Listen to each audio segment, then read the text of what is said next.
Disbarred attorney Alec Murdaugh faces 2 counts of murder in the deaths of his wife and son.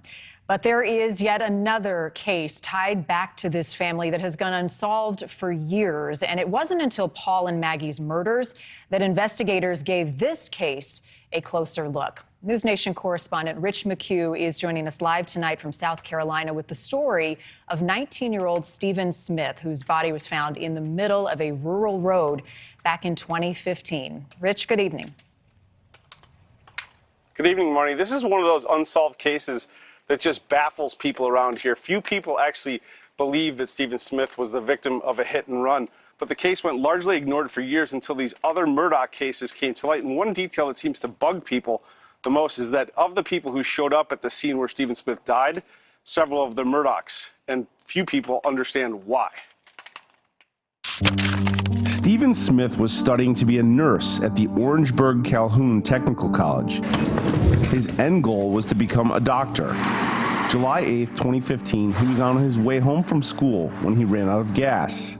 The car was found down this dark rural road in Hampton County, South Carolina. Stephen's body was found 3 miles away in the middle of the road with no skid marks or other physical evidence that a car had struck him. A special accident investigative team looked at the case and determined it was a homicide, but a pathologist disagreed, saying he likely died from a mirror of a passing car hitting Stephen's face. It definitely was not a hit and run. He had blunt force trauma, and it seemed to be an intentional act, which we consider homicide.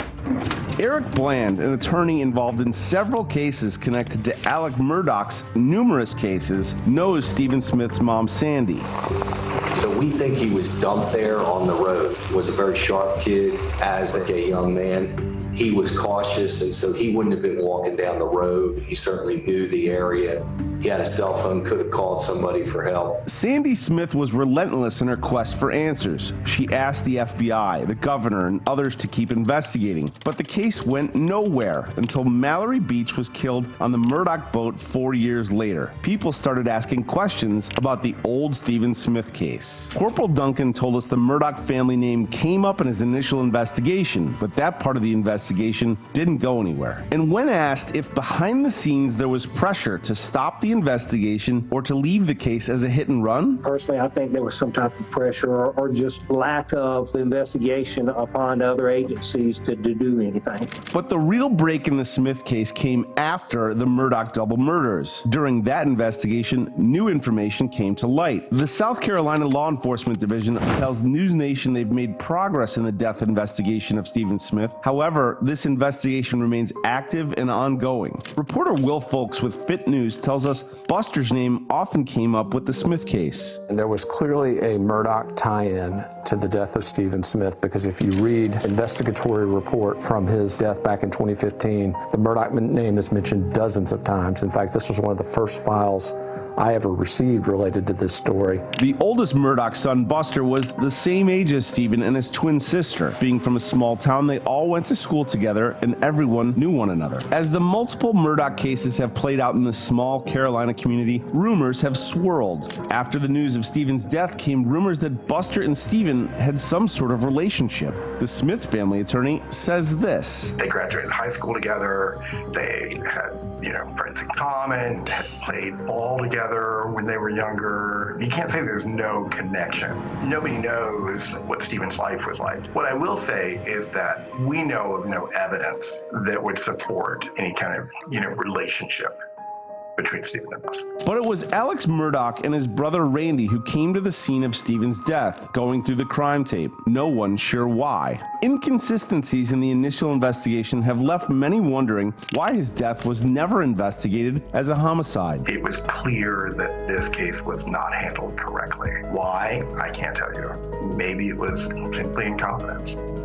Maybe it was purposeful, but I do believe that the truth is going to come out. Now, I mentioned, Marnie, in the piece that Alex and his brother Randy came to the crime scene, or the scene of where he passed away.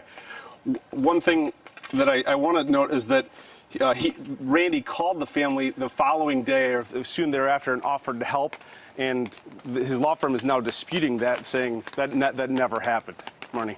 Rich, I know, having looked into this case, that Stephen's mom has been pushing for justice for her son so many years after he was found in the middle of that road. We also know that something happened to Stephen's father not long after Stephen was killed. That's right, Marnie. He passed away about 3 months after his son's death. His wife says that he basically died. She feels he died of a broken heart. She says basically she's been offered, book deals. She's been offered a Netflix deal.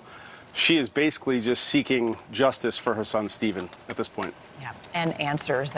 Thoughts with that family tonight, having to go through this time and time again. Rich McHugh in South Carolina tonight. Rich, thank you for that. Thank you for watching. Go to newsnationnow.com to find News Nation on your television provider. And don't forget to click the red subscribe button below to get more of News Nation's fact-driven, unbiased coverage.